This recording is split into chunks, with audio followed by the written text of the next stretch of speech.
Àjààbálẹ̀ àṣàyàn ìròyìn látinú ìwé ìròyìn ojoojúmọ́ ilé wa. Àwọn tó ṣètò àpèjẹ ọdún tí àwọn ọmọdé ti kú nílùú Ìbàdàn ti wà ní àhámọ́, Mákindé ló sọ bẹ́ẹ̀. Gómìnà Ṣèyí Mákindé ti ìpínlẹ̀ Ọ̀yọ́ ti bá mọ̀lẹ́bí àwọn tó fara káásá níbi ìjàmbá tó wáyé lásìkò àpèjẹ ọdún fáwọn ọmọdé nílùú Ìbàdàn, èyí tí olórí Ọọ̀ni tẹ́lẹ̀ olórí Sílẹ̀kùnọlá Naomi Ògúnwùsì ṣe àgbékalẹ̀ rẹ̀ nílùú Ìbàdàn. Ilé ẹ̀kọ́ Islamic High School tó wà ní agbègbè Basọ̀run nílùú Ìbàdàn ni àpèjẹ àwọn ọmọdé náà ti wáyé. Nínú àtẹ̀jáde tí kọmíṣánná fétò ìròyìn àti ìlanilọ́yẹ̀ nípínlẹ̀ Ọ̀yọ́ ọmọọba Dọ̀tun Oyèládé fi síta lọ́jọ́rú ọjọ́ 18 oṣù kejìlá, ó ní ìṣẹ̀lẹ̀ náà kọ wọ́n lóminú púpọ̀ tó sì tún ń bà wọ́n lọ́kàn jẹ́ gidigidi. Oyèládé sọ nínú àtẹ̀jáde ọ̀hún pé ìjọba rán ikọ̀ tó ń rí sí ìṣẹ̀lẹ̀ pàjáwìrì èyí Rapid Response Team dìde láti ṣe ìrànlọ́wọ́ tó yẹ nínú ìjàmbá náà. Ó tẹ̀síwájú nínú ọ̀rọ̀ rẹ̀, ó ní ọ̀pọ̀ àwọn tó farapa nínú ìjàmbá náà ni wọ́n ti kó lọ sí àwọn ilé ìwòsàn káàkiri ní ìlú Ìbàdàn fún ìtọ́jú tó péye. Oyèládé jẹ́ kó di mímọ̀ nínú ọ̀rọ̀ rẹ̀ wípé ìjọba ìpínlẹ̀ Ọ̀yọ́ ṣe gbogbo ipá àti agbára rẹ̀ láti rí i pé wọ́n ṣe ìrànlọ́wọ́ tó yẹ fún gbogbo àwọn tó farapa níbi àpèjẹ ọ̀hún. Ó tẹ̀síwájú nínú ọ̀rọ̀ rẹ̀, ó wí pé ìjọba kò mọ ohunkóhun nípa àgbékalẹ̀ ètò ọ̀hún, bẹ́ẹ̀ sì ni wọn kò fi tó iléeṣẹ́ ètò ìlera létí láti pèsè ìrànwọ́ fáwọn ọmọdé níbi àpèjẹ òpin ọdún náà. Ó ní ó ṣe pàtàkì láti máa ní ètò tó dára nígbà tí a bá ń ṣe àgbékalẹ̀ ètò tó bá ti ní ṣe pẹ̀lú àwọn èrò rẹpẹtẹ pàápàá fún àwọn ọmọdé àti àwọn arúgbó.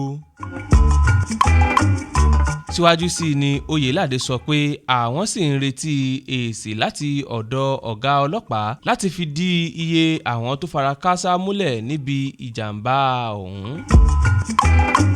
Bẹ́ẹ̀ ló rọ àwọn òbí àti alágbàtọ́ tí wọ́n ń kọminú lórí ibi tí àwọn ọmọ wọn wà láti ṣàbẹ̀wò sí àwọn ilé ìwòsàn tí wọ́n kó àwọn ọmọ lọ.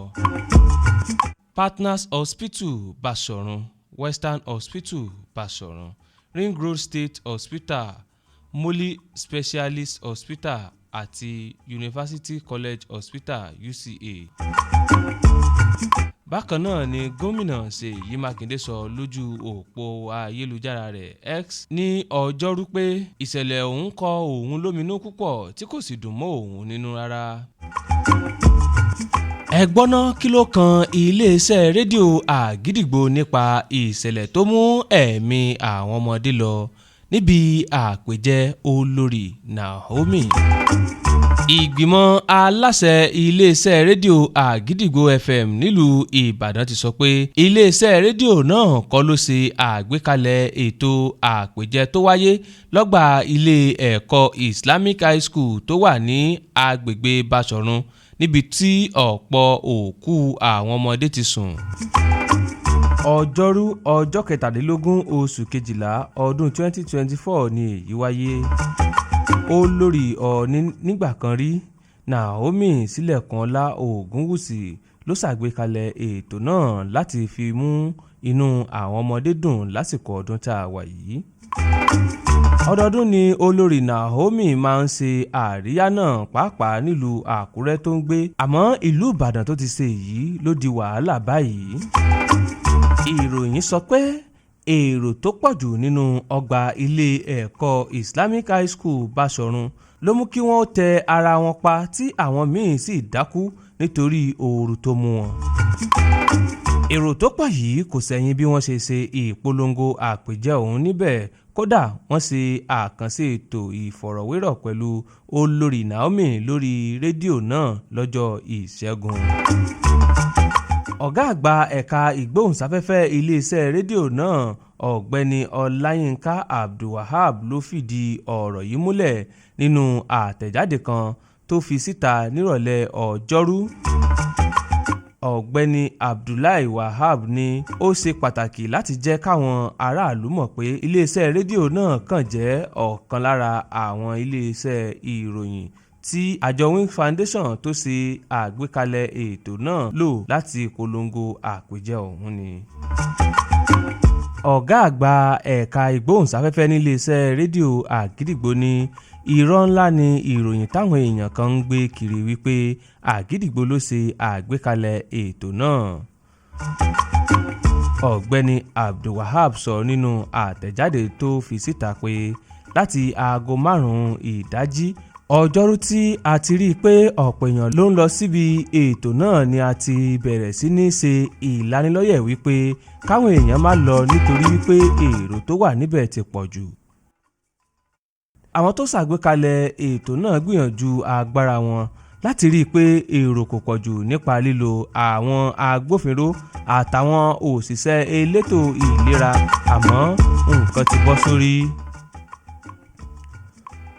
Ọjọ́ ìbànújẹ́ ni ọjọ́ tí ìṣẹ̀lẹ̀ yìí wáyé jẹ́ fún wa ní Àgídìgbò, àmọ́ a rọ àwọn èèyàn wípé kí wọ́n yéé gbé irọ́ kiri pé iléeṣẹ́ rédíò Àgídìgbò ló ṣàgbékalẹ̀ ètò àpèjẹ náà. A fẹ́ kí ẹni tí ọ̀rọ̀ náà bá rú lójú kó kàn sí wa níléeṣẹ́ wa fún àlàyé kíkún lórí ohun tó ṣẹlẹ̀ náà. Ọ̀gbẹ́ni Abdulwahab ní àsìkò yìí kìí ṣe àkókò láti máa gbé irọ́ kiri. Ó ní ìgbìmọ̀ aláṣẹ Àgídìgbò FM kẹ́dùn pẹ̀lú àwọn ẹbí àwọn ọmọdé tó bá ìṣẹ̀lẹ̀ náà lọ. Bákan náà ló gbàdúrà fáwọn tó wà nílé ìwòsàn wípé kí Elédùà fún wọn ní ìlera pípé. Àjààbálẹ̀ àṣàyàn ìròyìn látinú ìwé ìròyìn ojoojúmọ́ ilé wa.